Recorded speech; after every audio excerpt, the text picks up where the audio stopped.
नमस्कार दोस्तों, आज का हमारा टॉपिक है हैगलन्स डिफॉर्मिटी।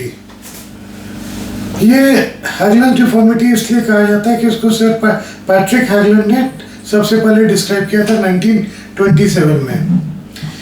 हैगलन्स डिफॉर्मिटी आखिर होता क्या है?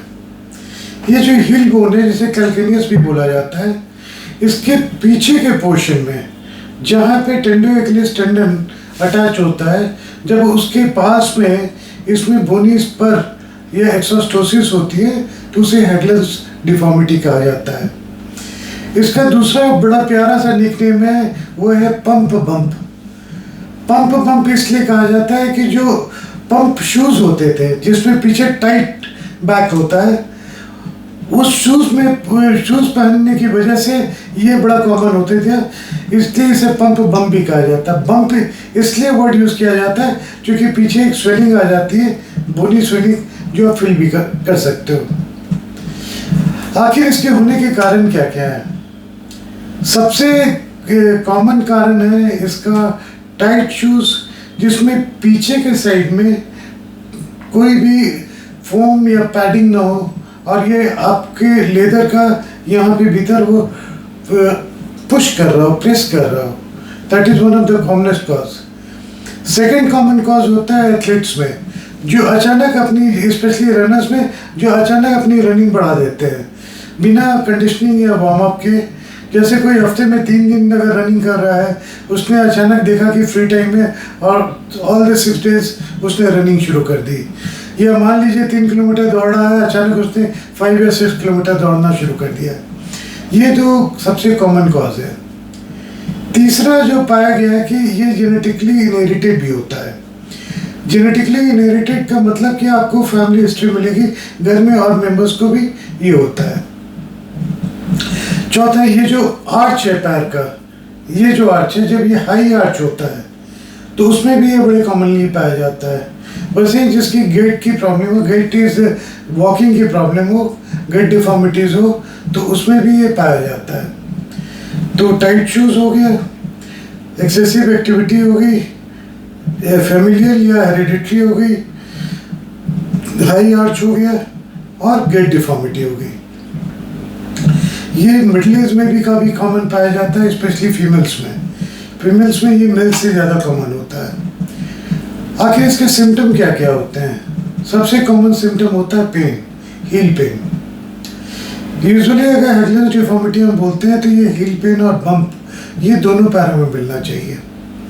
ये एक पैर में कम होता है और ये पेन स्पेशली आफ्टर रेस्ट ज़्यादा होता है या एक्सेसिव एक्टिविटीज़ के बाद जो है ये ज़्यादा हो जाता है। जो हाई हील सैंडल्स पहनते हैं उनमें भी ये बड़ा कॉमन पाया जाता है। दूसरा सिम्टम होता है यहाँ पे बम्प होगा या स्वेलिंग होगी। जो बोनी प्रोट्यूबरेंस है वो आप फील कर सकते हैं स्किन के थ्रू। जब कभी ये स्किन को इरिटेट करता है तो यहाँ पे स्किन डिस्कलरेशन भी हो जाता है। इसी का एक आगे पार्ट आता है जिसे हैगलन सिंड्रोम कहा जाता है। ये जो बोन बड़ा होता है, जो एक्सोस्टोसिस होती है, वो बर्सा को भी इरिटेट करना शुरू कर देती है, जिससे रेट्रोकैल्केनियल बर्साइटिस भी हो जाता है। और जो टेंडोएक्लिस टेंडन अटैच्ड है उसमें भी इंसर्शनल टेंडोपैथी कर देता है, तो टेंडोएक्लिस टेंडनाइटिस भी हो जाता है। तो ये जो कॉम्बिनेशन है हैगलन्स डिफॉर्मिटी, रेट्रोकैल्केनियल बर्साइटिस और टेंडोएक्लिस टेंडनाइटिस, जब ये तीनों होते हैं एक ही पेशेंट में तो उसे हैगलन्स सिंड्रोम कहा जाता है। ये तो हो गई सिम्टम की बात। इसकी डायग्नोसिस कैसे बनती है? इसकी डायग्नोसिस यूजुअली क्लिनिकल होती है। पेशेंट आएगा हील पेन की कंप्लेन लेके, यहाँ बम्प आप फील कर सकते हो, स्वेलिंग दिखेगी, टेंडरनेस होगा और कई बार स्किन डिस्कलरेशन भी होगा। अगर इसमें हम हमेशा एक्सरे करवाते हैं। एक्सरे हम दोनों एंकल का करवाते हैं, सिर्फ एक व्यू, लेटरल व्यू कंपेयर करने के लिए, क्योंकि एक्सोस्टोसिस जब होती है तो दोनों तरफ होती है, एक तरफ नहीं होता। MRI रिजर्व्ड इन्वेस्टिगेशन है, ये उन लोगों में करते हैं जिनमें कंजर्वेटिव ट्रीटमेंट फेल कर गया रहता है और हम सर्जरी के बारे में प्लान कर रहे हैं। इसका ट्रीटमेंट क्या होता है? इसका ट्रीटमेंट तो सबसे पहला तो ये होता है कि शू वियर हम चेंज करवाते हैं। एक और बहुत ही कि इंटरेस्टिंग चीज़ नहीं बतलाई मैंने, जो फ्लैट शूज़ पहनना शुरू करते हैं, स्पेशली जो हाई हील पहनते हैं उससे अचानक फ्लैट्स में आते हैं, तो ये जो पोर्शन है, जो हील का पोर्शन है, ये यहाँ पे इरिटेट होना शुरू हो जाता है फ्लैट शूज़ में, जिसकी वजह से पेन आनी शुरू हो जाती है। ये बड़ा कॉमन होता है। तो जो शूज़ होता है, शूज़ आपका एक प्रॉपर होना चाहिए, स्पेशली इसमें जो ऑर्थोपेडिक शूज़ होता है, यानी आधा इंच से लेकर पौना या 1 इंच तक हील होना चाहिए। पीछे के साइड में शूज़ में कुशनिंग होनी चाहिए, सॉफ्ट होना चाहिए, आगे से ये ब्रॉड होना चाहिए, नैरो नहीं होना चाहिए। तो ये शू वेयर बहुत ही इंपॉर्टेंट होता है। दूसरा रेस्ट का मतलब है कि अगर आप ज़्यादा रनिंग कर रहे हैं, स्क्वाटिंग में भी एक बहुत कॉमन होता है, जो जिम जाके बहुत ज़्यादा स्क्वाटिंग करने लगते हैं, तो वो सारी एक्टिविटी नहीं छोड़ने के लिए हम बोलते हैं फॉर द टाइम बीइंग।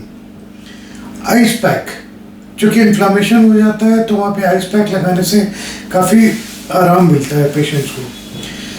कई बार अगर शू वेयर चेंज करने पे भी नहीं होता तो हम भीतर जो है शू इंसर्ट या ऑर्थोसिस देते हैं, जैसे हील कप्स आते हैं या हील लिफ्ट्स आते हैं, वो हम बोलते हैं शू के अंदर डाल लो।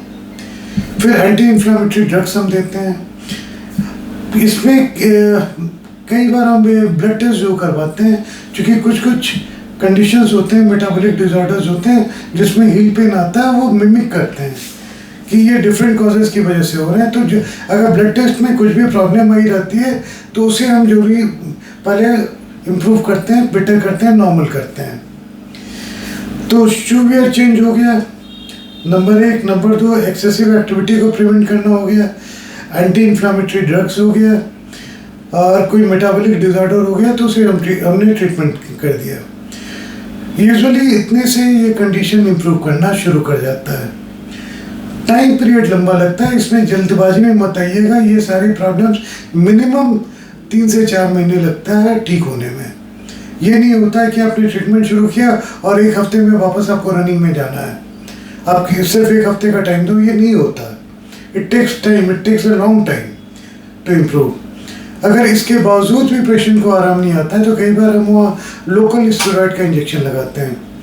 लोकल स्टेरॉइड का इंजेक्शन लगाने में एक चीज़ ये देखना होता है कि ये टेंडोएक्लिस टेंडन के अंदर न लगे, वरना टेंडोएक्लिस टेंडन के कॉम्प्लिकेशन होने का रिस्क होता है। पीआरपी के इंजेक्शन का कोई रोल नहीं है।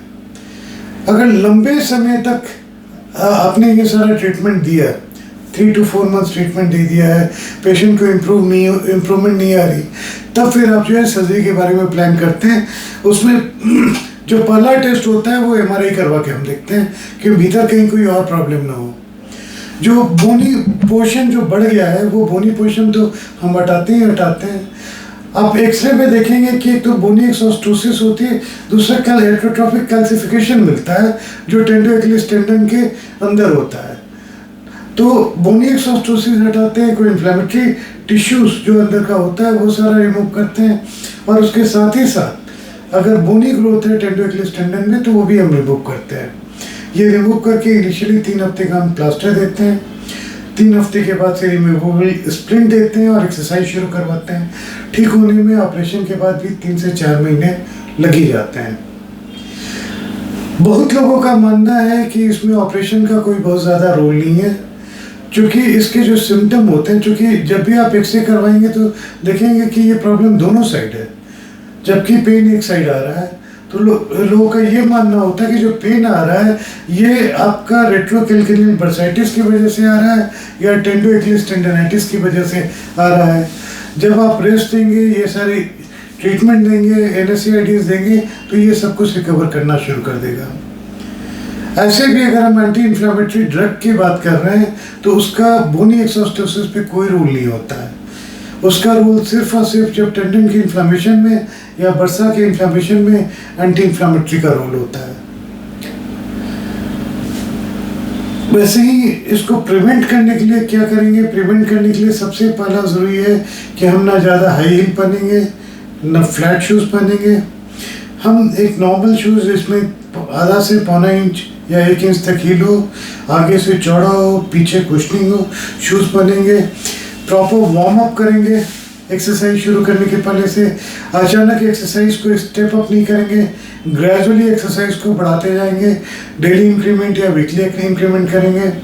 जब ये सारी चीज़ें करते हैं तो हम इसे प्रिवेंट करते हैं कि ये कंडीशन ना हो।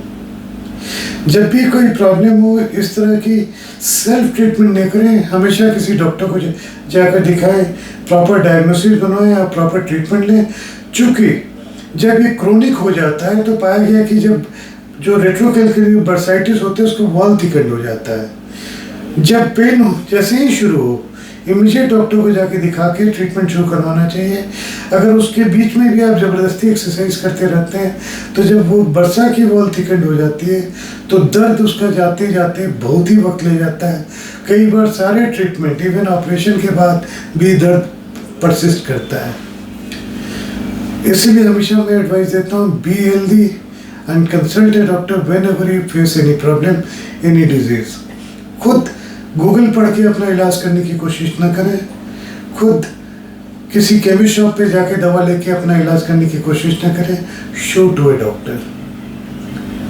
आज यहीं पे हम खत्म करते हैं, अगली बार फिर हम मिलेंगे एक नए टॉपिक के साथ। नमस्कार।